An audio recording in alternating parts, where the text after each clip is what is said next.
Hi, this is Tamara from mooglyblog.com, and in this video, I'm going to be demonstrating how to crochet the Playoff Poncho, which is a free pattern you'll find on mooglyblog.com. Please go to the link in the description. There you'll find both right and left-handed video tutorials, a link to the written pattern, and links to all the supplies and other tutorials you may need to make this easy poncho garment. For this pattern, I used Red Heart Heatwave, which is a very unique yarn in that under UV light, it can generate heat up to 12 degrees warmer, actually keep you up to 12 degrees Fahrenheit warmer when you're wearing it under UV light. That works for cloudy days and light days, but it doesn't work so well at night, and as soon as you come inside, it starts cooling right back down. You'll also need a USK 6.5 millimeter hook. This one happens to be by Furls. You'll also need stitch markers, a yarn needle, and of course scissors, the standard crochet supplies. Let's go ahead and get started with this easy poncho pattern. First, we'll take a quick look at the written pattern. Here you can see the pattern comes in 9 different sizes, all the way from extra small through 5X. And anytime there's a difference in the pattern, this is how it will be formatted. So I do suggest that when you decide which size you want to make, you find that number wherever it is in the pattern and circle it or highlight it as you go so you always know which number you're following. The pattern does feature 23 inches of ease, which means it's 23 inches bigger around than the standard size and falls approximately 4.5 inches below the waist.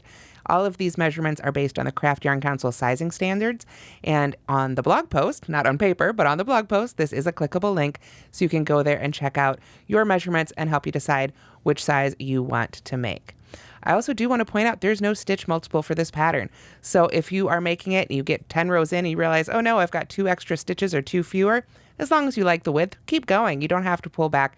It won't make a big difference, just a little bit difference there in the width, but in the end, that's up to you. The row multiple, however, is 2, so any even number of rows will also work for you. So with this information, you can make a totally custom size if you'd like. I also want to point out that in the written pattern, there is a schematic, and this has the measurements taken before you've added the edging and neck, but it shows you how much approximately you're getting for each size for these seams. You can see these green lines here. This is where we're going to seam our 2 rectangles together.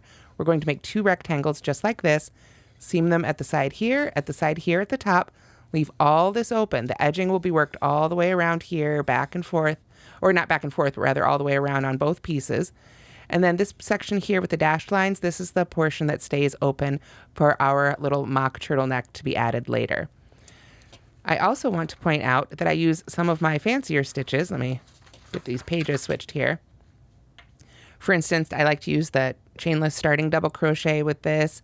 And if you prefer to avoid that, as well as the foundation double crochet that I like to use to start the first row, and the standing double crochet that I like to use when I'm beginning a new row with the same color. All of these are things that I think elevate the pattern a little bit, but if you don't like them and you don't like using them or you're not familiar with them, I do have ideas in the notes for ways to avoid them and use more standard crochet stitches. So with all that said, let's go ahead and get started with the stitches themselves. Now, as I said, we're going to make 2 rectangles that will then get seamed together. So this is the basic instructions for each of those rectangles. Now, the row 1 instructions are going to give you different numbers depending on what size you're making, anywhere from 80 to 128 stitches. So again, check the written pattern for your size. For our little demo today, I'm just going to go ahead and start with a series of 10 stitches. Since it's basically a 2-row repeat, doesn't really matter what size I make to demo, they're all going to look the same, just the numbers will be different. The first row begins with a row of foundation double crochet. So to make foundation double crochet, I do have a separate tutorial, but I'll go ahead and make these 10 with you here. I've got a slip knot and then I've chained 2. I'm going to yarn over and go into that first chain that I made through the back loop. Then I'm going to pull up a loop here, yarn over and pull up a loop like so. Now I've got 3 loops left on the hook right here. And that first loop I pulled through right there, that one at the bottom, that's going to act as the chain at the bottom of our first double crochet. So I'll yarn over and pull up a loop. That starts our double crochet. So then I yarn over and pull through 2 and yarn over and pull through 2. So that's 1 foundation double crochet. From there, I yarn over, I go under those 2 loops at the bottom that represent sort of the bottom of our chain there. From the first stitch, pull up a loop, to make the chain for our second stitch, yarn over, pull through there to begin our double crochet, yarn over, pull through 2, yarn over, pull through 2. So that's 2, and the other 8 will be just like that. So again, if you need a closer look at the foundation double crochet, I do have a separate tutorial for it linked at the link in the description and on the Moogly YouTube channel and on mooglyblog.com. So go ahead and make however many foundation double crochets you need for your size, and I will see you at the end of row 1. All right, so at the end of row 1, you should have however many foundation double crochets as needed for your size. To begin row 2, we're simply going to go ahead and chain 1 and turn, and then half double crochet in each stitch across. One note, row 1 and row 3 and all the odd numbered rows are the right side rows for this pattern, and the even numbered rows are the wrong side rows. So when you assemble it, you'll want to make sure that that's how you do it, that you keep the wrong side rows together and the right sides out. As you can see, half double crochet goes pretty quickly. Of course, if you're making a full-size poncho, you'll have a lot more of them to make than I do, but I'm almost at the end of my 10 here, so I'll just go ahead and finish that up. So these first 2 rows are sort of the setup row, so to speak, or setup rows, I should say. After that, it's just a 2-row repeat. So rows 3 and 4 are going to be our repeat. So let's go ahead and begin row 3. All right, to begin row 3, I like to use the chainless starting double crochet. As I mentioned, that's one of my, I guess you could call them fancier stitches. If you prefer, you can chain 2 and just do a double crochet, or you could do whatever, really, chain 3, whatever double crochet substitute you prefer. This is the one I like best. So I'm going to go ahead and pull up a loop. And I do want to point out too, before I begin this, I have a separate tutorial for it that shows it in pretty good detail if you want to check that out as well.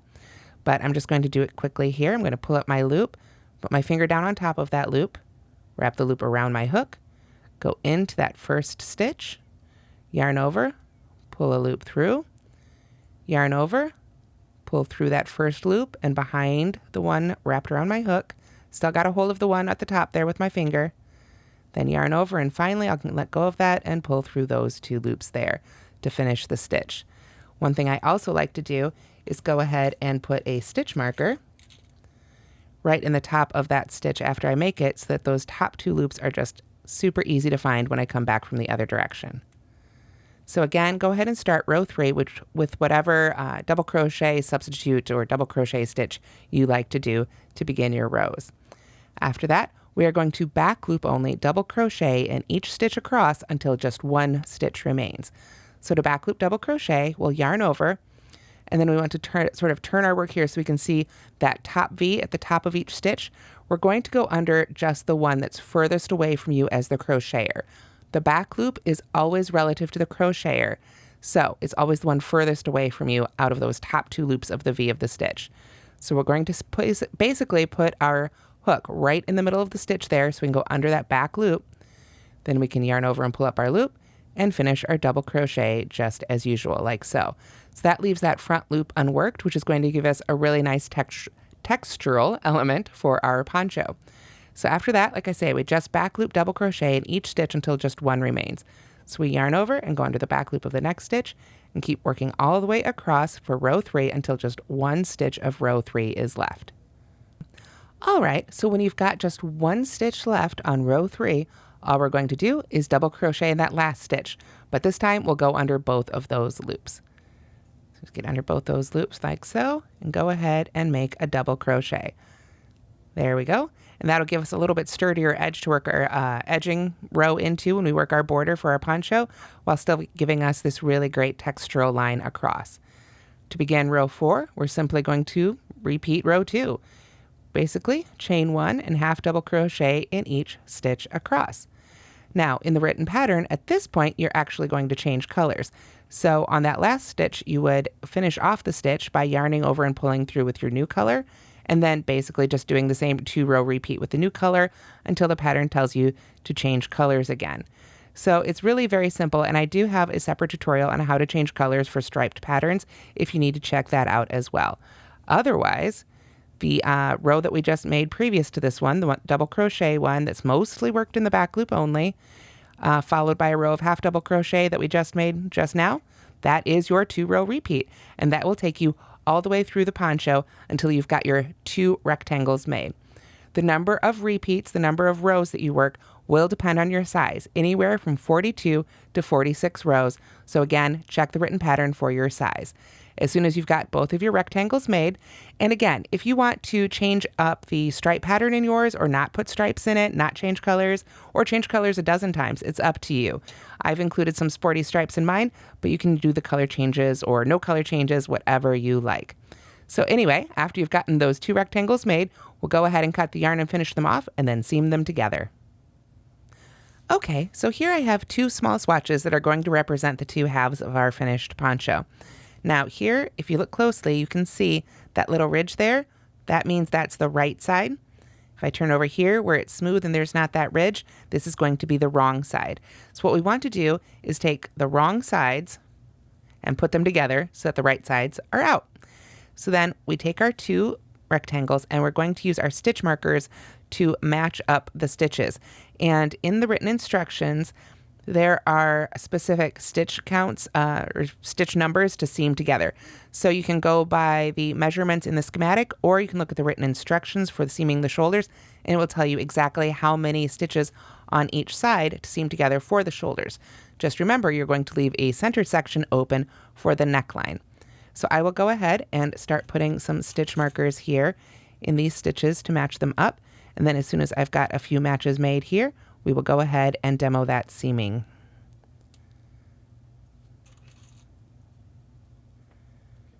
Okay, obviously on your full-size poncho, you're going to have a lot more stitches to seam together than just the 3 I've marked out at each end here.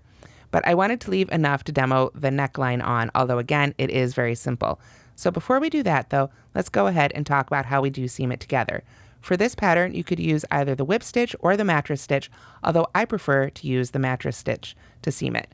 So again, there is a separate tutorial for that on the channel, but basically you can just come from behind on one side. And again, this is a length of yarn that I've cut off. Don't try and work off the skein for sewing. That makes it very difficult. So we're just going to pull that through, leave a few inches though, so you don't accidentally pull it all the way through. And then when you come over to the matching stitch on the other side, you can just come from behind with your needle again. Go ahead and get all these little ends out of the way here. I'm going to go ahead and remove that stitch marker. And then you come to the next stitch on the first side from behind again. And then the next stitch on the second side. Sorry, I have to hold my hand kind of funny there so I don't end up blocking it on camera. Makes it a little trickier. There we go. Now again, I do have a full tutorial for the mattress stitch seaming on the Moogly YouTube channel, and that one would be really helpful to watch as well because I use a different colored yarn, so it's a little bit easier to see for that one. Of course, when you're making the actual project, you would want to make sure, oops, and I had these matched up the wrong way, it looks like. There we go. So you'll want to make sure when you make the actual project, though, of course, you use matching yarn. Unless you're doing a colorful element of your own and you want to make it a little different. Go colorful with it. All right, there we go. So anyway, the mattress stitch seaming, whip stitch seaming, as long as you're using the same color for this pattern, probably won't make too much of a difference, but just seam together the number of stitches indicated in the pattern for each shoulder, and then we can go ahead and come back here and make the neck together. All right, so after you've seamed your shoulders, you should have a center opening here left for the neck. Again, you want to make sure that the right sides are facing out or up, I guess, towards you as the crocheter, and that the wrong side is down or away from you. What we're going to do is join our color A again, our main color, to any stitch of the neck opening with a back loop only standing double crochet. This is another one of those stitches where if you prefer not to use it, you can join with a slip stitch and just chain 3. But again, you'll want to make sure to join in that back loop only. So I like to use any one of the center ones here, sort of in the middle, and then I'll just call that the back of my poncho. But at this point, it doesn't really matter. Just, if you happen to like one side for some reason better than the other, make that one the front and begin here on the back. So to make the standing double crochet, again, there is a separate tutorial for it, but to do it real quick here, I'm just going to hold on to my tail end of yarn, yarn over twice on my hook, pick up my work here and sort of just randomly pick one of these center stitches here. In this case, I will go under the back loop only, yarn over, pull up a loop, and then I can yarn over and pull through 2, and yarn over and pull through 2. Now I don't want to let go of this tail end just yet until I've finished my next stitch, as that sort of locks it down here. You can see otherwise it could come out of the stitch itself. So I'm just going to yarn over and go ahead and make a back loop double crochet in the next stitch. After I've done that, there we go, then I can go ahead and let go of that tail end. And here I like to take another stitch marker, and if I pull on that loop just a little bit there, it's real easy to get the stitch marker, under that loop, and then take my tail end and put it in the stitch marker as well. And then you can see right there, that will be the top 2 loops at the top of that very first stitch I made. So from there, I can continue on around, and we're simply going to back loop double crochet in each remaining stitch around. Now we're going to do that all the way around the neck opening here until we come back to the other side, and then we would slip stitch to that first double crochet we made, in this case the standing double crochet. Now I do want to point out that where you've seamed the shoulders, sometimes you can get a little bit of gapping there. So go ahead and work right up until you get to right about where you've got your shoulder seam, and then I'll show you a little trick I like to use to make that just a little bit smoother. All right, now generally speaking, when you're working your way around, see that here I have the last stitch before the ones I've sewn together for my shoulder seam, and you might think go ahead and work your double crochet there, and then just jump straight over to the next unworked stitch here for the neck on the front. But let me show you what happens, at least what happens to me when I do that.